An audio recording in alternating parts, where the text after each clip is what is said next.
Peshawar university میں پاکستان بننے سے چند سال پہلے 2-3 سال پہلے قائد اعظم کا خطاب ہوا۔ نوجوانوں نے پوچھا، پہلا سوال، بس 2 سوال 2 جواب سن لیں۔ جتنے مصنفین آئے قائد اعظم پہ لکھنے والے، یہ سب نے لکھا ہے۔ طالب علموں نے پوچھا محمد علی جناح سے کہ سر آپ یہ بتلائیے پاکستان کب بنے گا؟ تو قائد اعظم کہنے لگے یہ تو اس دن بن گیا تھا جس دن پہلا ہندو کلمہ پڑھ کے مسلمان ہوا تھا۔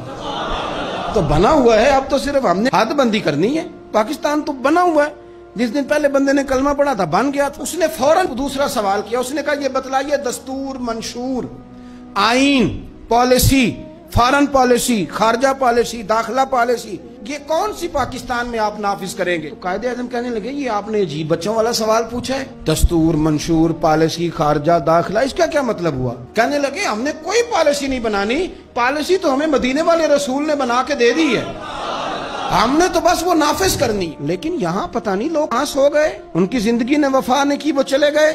یہاں آج بیوروکریٹ کو خطرہ ہے کہ دین نافذ نہ ہو جائے، تاجر کو خطرہ ہے کہ دین نافذ نہ ہو جائے، اتنی دولتوں کا حساب دینا پڑے گا۔ یہاں بہت سارے وڈیروں کو، جاگیرداروں کو خطرہ ہے کہ دین نافذ نہ ہو جائے، چلو مجھے کہہ لینے دو۔ بڑی بڑی گدی والوں کو خطرہ ہے کہ کہیں دین نہ نافذ ہو جائے، پیروں کو خطرہ ہے، مولویوں کو خطرہ ہے، یہ نافذ ہو گیا تو میری پجاروں کا بھی مجھے حساب دینا پڑے گا۔